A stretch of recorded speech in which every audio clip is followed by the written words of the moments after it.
návštevníci jezuitského kostola v Skalici zažili podvečer s hudbou v podaní mládežníckeho orchestra z hrabstva Hampshire. Toto teleso tvorí až 170 hráčov zo základných a stredných škôl z celého hrabstva. Počas roka sa členovia orchestra učia u profesionálnych hudobníkov a učiteľov, potom spolu nacvičujú a zúčastňujú sa rôznych medzinárodných turné. V tomto roku boli v Južnej Afrike, Poľsku, Maďarsku i Čile. A zavítali aj do Skalice, kde sa predstavili dielami napríklad Leonarda Bernsteina, Johanna Sebastiana Bacha, Johanna Straussa či Josefa Haydna. Mladí hudobníci hrali v niekoľkých sekciách, dychovom súbore, sláčikovom orchestri, violončelovej sekcii a napokon vo veľkom orchestri.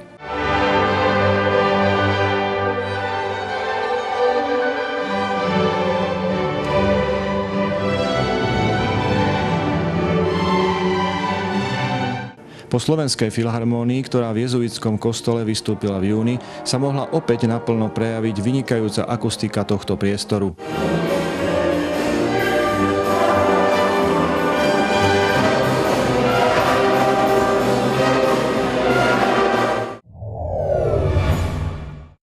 Na přelomu 70. a 80. let spatřila koncertní pódia poprvé audiovizuální projekt skupiny Progress 2 Dialog s vesmírem. Na československé poměry bylo spojení hudby a obrazu tehdy velmi novátorské a technicky náročné a své kouzlo má dodnes. Koncert pořádaný v rámci Buchlovského léta, kde část Dialogu s vesmírem zazněla, byl proto lákadlem nejen pro pamětníky. Dneska tady zahrajeme kousek toho dialogu, protože pořadatel Víťa Chrobek právě zařídil dobrou projekci a tu technickou stránku, která bývá docela složitá okolo, takže toho rádi využijeme a hlavně taky toho, že sehnal nějaký kamery a že bychom to trošku zaznamenali, protože bohužel záznam žádný neexistuje.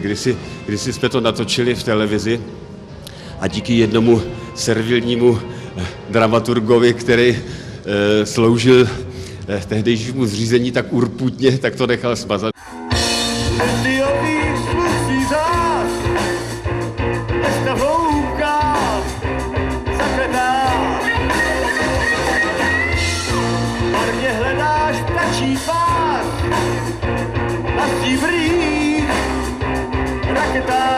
Pódiová show s využitím filmových záběrů byla v té době běžná v zahraničí. Podle legendy kapela vytvořila proto, aby zabavila diváky v době, kdy si na pódiu budou muzikanti jamovat. To byla taková jako sranda, trošku myšlenka, že když budeme hrát nějaký dlouhý solo, takže určitě tam budou nějaký lidi, kteří se třeba budou nudit, nebo takový nějaký ty navštěvníci, kteří neposlouchají tak úplně na plný uši. Takže je zabavíme tím obrázkem, ale pak jsme samozřejmě nás to pohltilo samotný tento téma.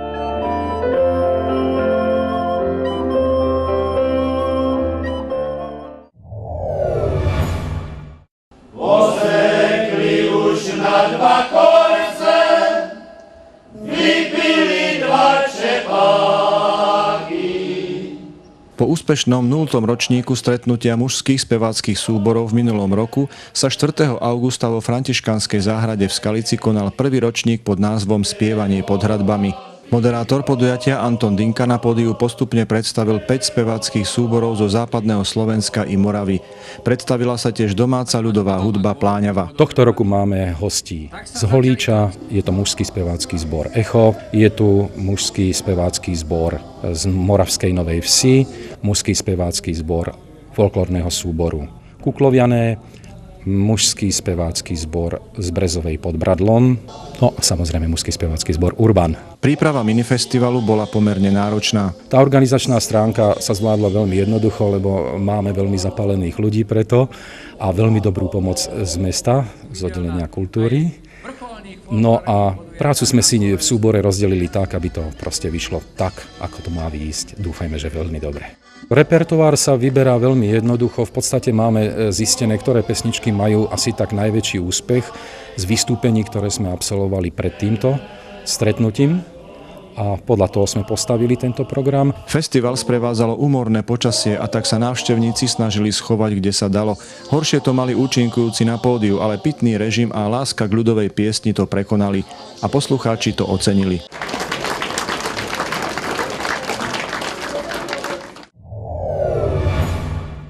8 dní plných těch nejlahodnějších filmových děl přináší i letos největší nesoutěžní festival v České republice, letní filmová škola v Uherském Hradišti. V pořadí už 39. ročník, odstartoval v pátek 26. července. Pořadatelské role se opět chopila Asociace českých filmových klubů, která stejně jako loni bojovala s nedostatkem financí. Výpadek dosáhl téměř 3,5 milionu korun.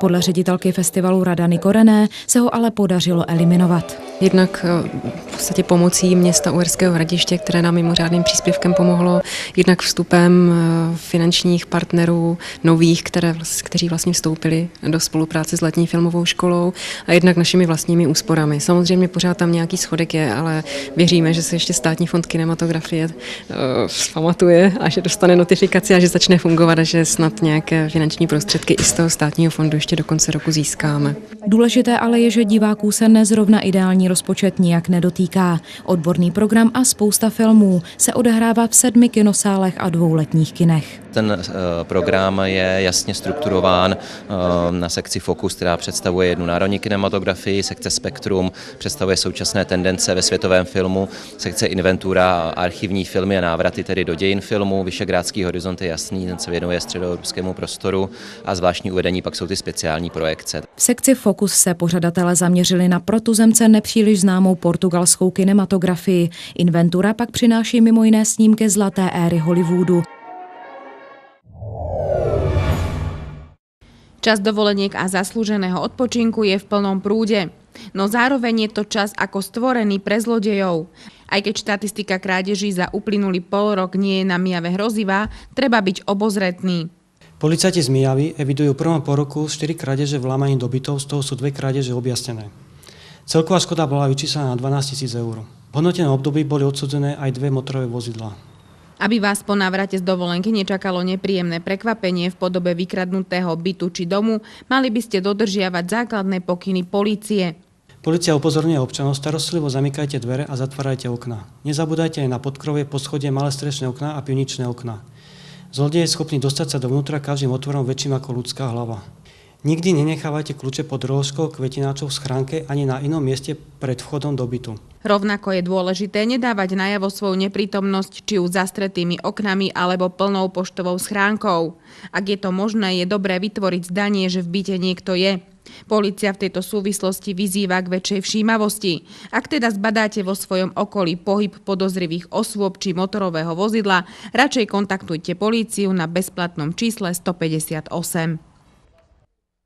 V nedeľu 4. augusta sa záhorím prehnala rýchla búrka, vytúžený dážď nepriniesla skoro žiadny, ale bola sprevádzaná silným nárazovým vetrom. Okrem polámaných stromov a halúzí strhol vietor aj časť plechovej strechy z dvojročnej mestskej bytovky v Sotinej. Nejaké 3 rodinky sme sa pozbierali na grilovačku, zdvihol sa vietor, v tom momente deti s rodičmi rýchlo dovnútra a v tom, čo prišli dovnútra, tak v tomto už tá strecha vlastne letela.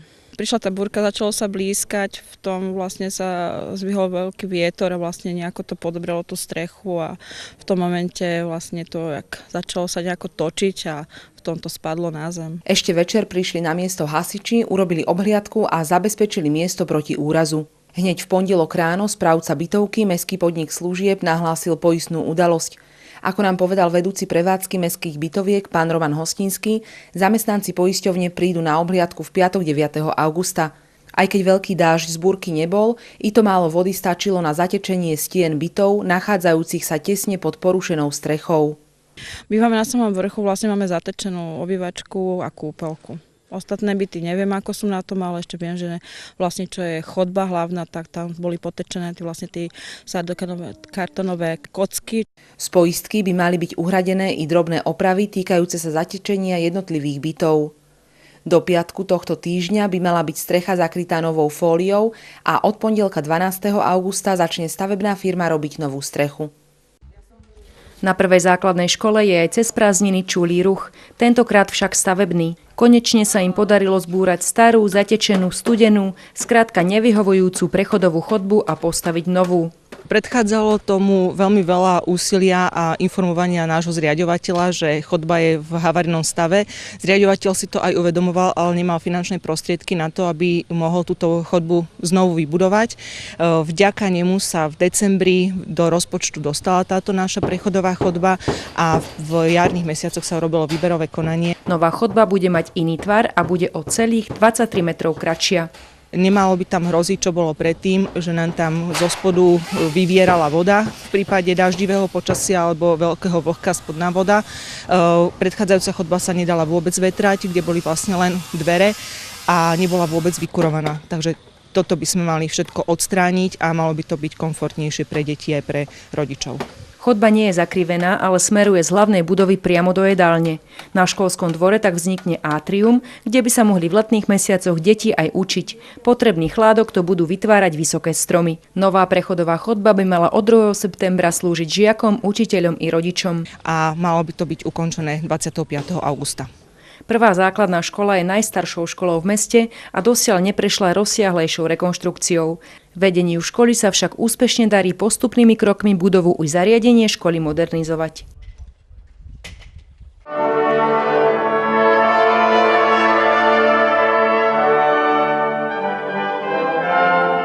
Júla návštevníci jezuitského kostola v Skalici zažili podvečer s hudbou v podaní mládežníckeho orchestra z hrabstva Hampshire. Toto teleso tvorí až 170 hráčov zo základných a stredných škôl z celého hrabstva. Počas roka sa členovia orchestra učia u profesionálnych hudobníkov a učiteľov, potom spolu nacvičujú a zúčastňujú sa rôznych medzinárodných turné. V tomto roku boli v Južnej Afrike, Poľsku, Maďarsku i Čile.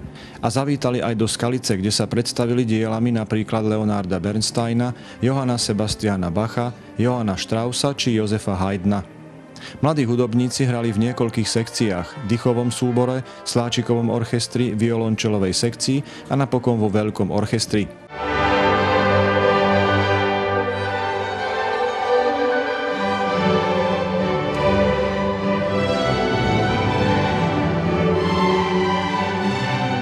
Po Slovenskej filharmónii, ktorá v jezuitskom kostole vystúpila v júni, sa mohla opäť naplno prejaviť vynikajúca akustika tohto priestoru.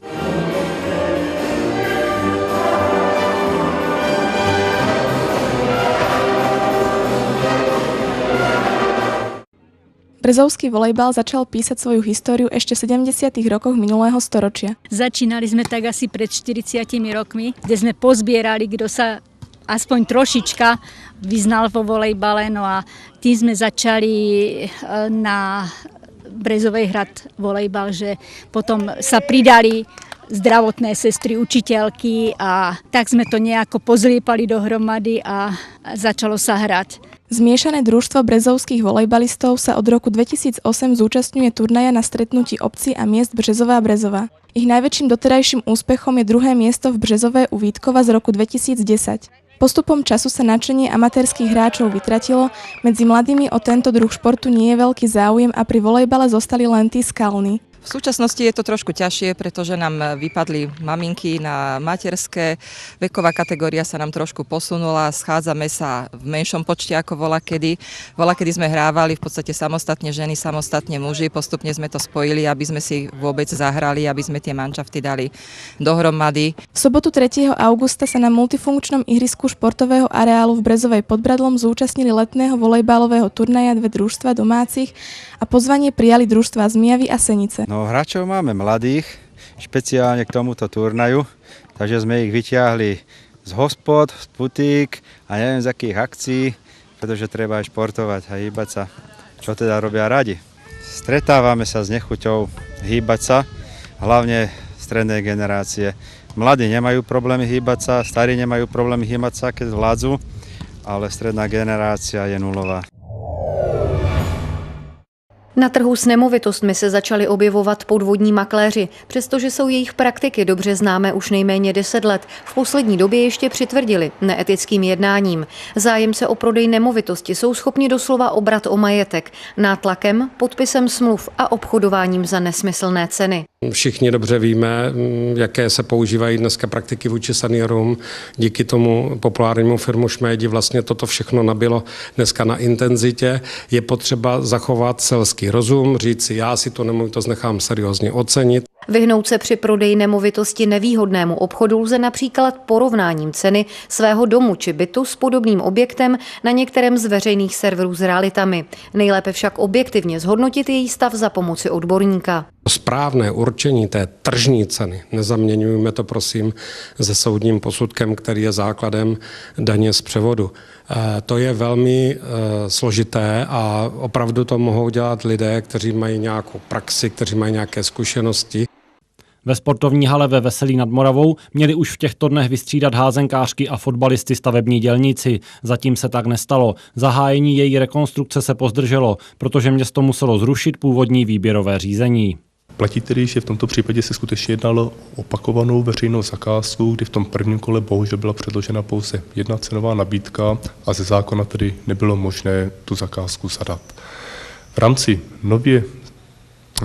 toho nového zadávacího řízení to dopadlo tak, že městu, respektive společnosti Vezbyt, která je jednak vlastníkem haly a tedy taky zadavatelem této veřejné zakázky, tam byly předloženy 3 nabídky. Při hodnocení pak komise vybrala firmu, která zakázku zhotoví za 12 milionů korun. Původní předpokládaná cena byla přitom 20 milionů. Společnost, která uspěla ve výběrovém řízení, ale na stavbu nastoupí až 1. září. Vše by mělo být hotové do konce března s tím, že měsíc může trvat kolaudace. Ředitelství silnic Zlínského kraje se stará celkově o 723 mostů. Každý z nich minimálně jednou ročně zkontroluje odborník, který při zjištěných nedostatcích také navrhuje vhodné stavební opatření. Pokud jde o nově vznikající stavby, v letošním roce se jedná o 10 mostů, třeba v rámci výstavby obchvatu Holešova. I v letošním roce ale bude ředitelství silnic investovat také do stavební údržby. Půjde ale o mnohem menší investici než v předchozích letech. Máme 9 objektů, to jsou takové méně náročné práce, zhruba za 7 milionů korun letos, což je teda o 30% méně než třeba předloni, kdy jsme dávali kolem 10 milionů. Omezené finanční prostředky souvisí především s náročnou zimou, která způsobila na krajských komunikacích rekordní škody. Obnovou by měl projít například most v Nedašově, Stupavě, Žeranovicích, Bělově nebo Suché Lozi. Už skoro 3 desetiletí vychovává mladé folkloristy dětský soubor Štěpnička. Jak je na tom jeho současná generace, mohli posoudit návštěvníci zatím posledního středečního posezení na Panském dvoře ve Veselí nad Moravou. Její vystoupení ale nebylo úplně standardní. Vystoupení Štěpničky v rámci středečních kulturních večerů na Panském dvoře bylo jiné. Ta první odlišnost byla hned zřejmá na první pohled. Děti netancovaly v krojích, ale tancovaly v souborových tričkách.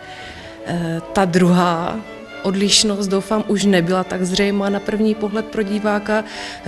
Bylo to hlavně to, že jsme tancovali po měsíci bez zkoušek, protože Štěpnička dodržuje prázdninový režim. Štěpnička přišla s pásmem, které nacvičila před prázdninami a diváci absenci zkoušek určitě nepoznali, přestože na pódiu vystoupily 2 věkové skupiny spojené do jediné.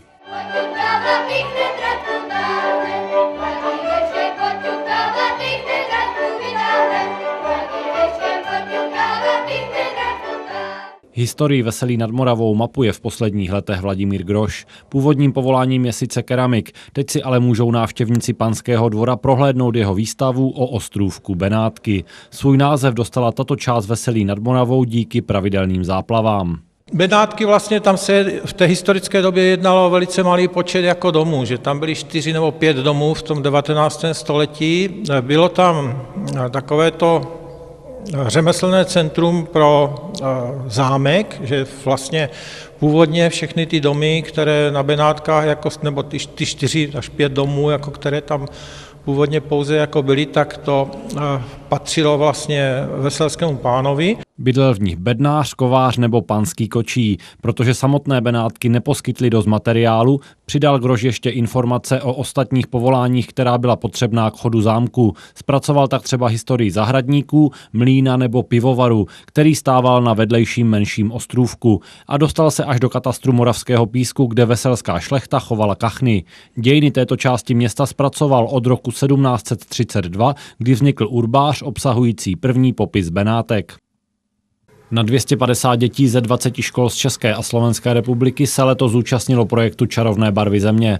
Ten začal v Hodoníně před 5 lety pod mírně odlišným názvem Malujeme barvami země. Masarykovo muzeum na něm tehdy spolupracovalo s dolnorakouskou vládou a hlavně výtvarnicí žijící u našich jižních sousedů Irenou Raček, která ve své malířské tvorbě používá ekologické suroviny, především písky a jíly. Nás velmi oslovilo to téma a ten přesah vlastně té práce samotné, protože tady vlastně celý ten princip té soutěže a těch výtvarných děl, které jsou v rámci soutěže přihlášení, tak ten vlastně spočívá v tom, že děti pracují s hlínou, se všemi možnými typy půd a s přírodninami a vlastně nejde jenom o podporu nějaké výtvarné tvorby a fantazie, ale jde i o citový zážitek s půdou, jde o vztah k přírodě, jde o vztah ale i k dějinám regionu, protože my tam pracujeme i s dalším rozměrem tady tohoto tématu a to je paměť ukrytá v hlíně.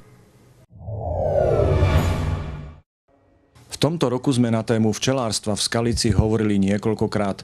V máji bola v Záhorskom múzeu otvorená výstava pod názvom Včelárstvo v Pomoraví. Súčasťou výstavy bola aj prezentácia včelárskych produktov, medu, medovníkov či výrobkov z vosku.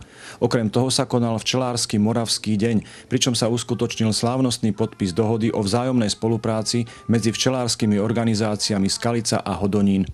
A napokon to bola konferencia s ústrednou témou Včelie produkty a zdravie človeka.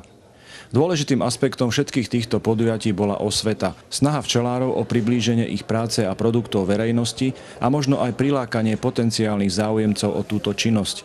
Počet aktívnych včelárov a včelstiev totiž neustále klesá. Hlavným dôvodom je nezáujem mladej generácie pomaly a trpezlivo sa učiť a potom podobne pomaly a trpezlivo starať sa o včelstvá. Organizácia včelárov v Skalici vznikla pomerne neskoro, až v roku 1932. O mnoho staršími organizáciami boli organizácia v Holíči a v Petrovej Vsi. Tie vznikli už úplne na začiatku spolkového života na Slovensku v roku 1919. Táto Skalická sa vyčlenila tak neskoršie, pravdepodobne nebola tu taká potreba, že asi bola tá väčšia spolupráca s moravskými organizáciami.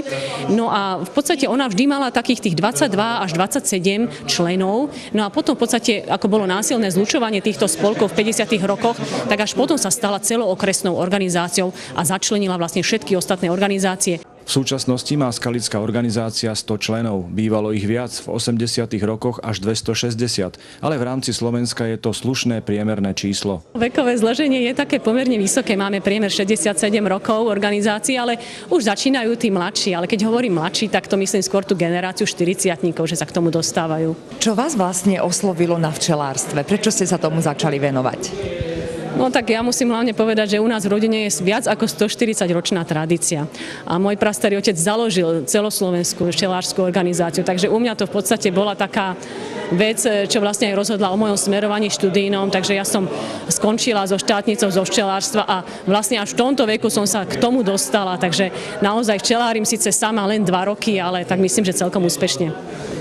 Čo to znamená celkom úspešne? No celkom úspešne znamená, že nie sú žiadne úhyny včelstiev a nie sú žiadne vyrojené včelstvá a aj ten med pre domácnosť je zabezpečený. Ako vám chutí váš med? No musím sa priznať, že ja som zvyknutá celý život na taký horský med z Liptova, to znamená ten tmavohnedý. Tu v Skalici máme tie medy kvetové, tie také svetlo-žlté, kryštalizujúce, ale ako chuťovo oni sú dobré, no len teda hovorím, bol to pre mňa taký nezvyk zo začiatku. Ja som sa do toho dostal tak asi 15 rokov dozadu, no. Dostalo ma do toho nedostatek včelstev, pretože keď tady vypukol mor včelí, tak padlo veľmi veľa včelárov, hodne včelstev sa popálilo a tým pádom som sa tomu začal venovať. Koľko máte včelstiev? Teraz mám 32 rodín, mám to v lesoch, lebo predsa je to len lepšia lokalita ako vo Vinohradoch, kde je veľký pohyb ľudí. Koľko času vám zaberá starostlivosť o vaše včely? No, je to dosť. Z jara, tá sezóna, keď začne, tak toho pol roka je to kolotoč riadny. Keď sa vydarí sezóna, koľko medu máte? Keď sa vydarí sezóna, tak tých 40 aj 50 kg na rodinu sa dá teda spraviť. No ale zase každá rodina nie je plne funkčná, takže tak s rezervou. No. Keď sa to spriemeruje, tak zhruba tých 30 kg na rodinu. Mali ste počas tej 15-ročnej histórie, čo sa venujete včelárstvu, aj taký, že vyslovene zlý rok, že nebolo medu? To som nemal, lebo toľko včelstiev mám až v posledných rokoch, predtým som mal do tých 10 rodín, ale vždy som nejaký ten med mal, no proste, aspoň pre seba, no, keď nie už na predaj. Podľa pána Slatinského včelám najviac môžu škodiť zlí ľudia a paradoxne samotný včelár. Tým sa škodí včelám, že včelár robí do nich zásah a každý ten zásah včelám škodí. Takže najviac im škodí vlastne ten včelár. Takže vy ste dobrý včelár? To neviem. To záleží na tých včelách. Tie by to vedeli povedať. Vo vašej rodine teda med nechýba. Na čo ho používate? Na všetko. Úplne som vypustil cukor, takže na všetko používam med. Aj na varenie, aj na pečenie, do kávy, do čaju, do všetkého. Prečo by ste odporúčili niekomu, že by sa mal venovať včelárstvu? No, ťažko to niekto uverí, kto to nepozná, ale v podstate je to veľmi taká aktivita prinášajúca takú pohodu, relax. Predsa len je to také ovládanie určitého spoločenstva, lebo sa im teda snažíme vnútiť, čo by sme od nich my chceli, ale je to taký super organizmus, ktorý si vlastne sám diktuje ten svoj biologický život. No a je to naozaj taká, jak sa povie, pasia. Je to také zaujímavé hobby. A tieto slová skalickej predsedničky musíme potvrdiť. V čase nakrúcania týchto záberov bol ten včelí superorganizmus cítiť. Bolo úžasné sledovať jeho pohyb, jeho súdržnosť a jeho snaženie o udržanie života. A čiastočne sme pochopili, čo včelárov na ich práci baví. Určite je to aj ten výsledný produkt, med, ale predovšetkým kontakt s unikátnym druhom hmyzu, ktorý by mohol svojou organizovanosťou, húževnatosťou, obetavosťou i pracovitosťou byť pre ľudí vzorom.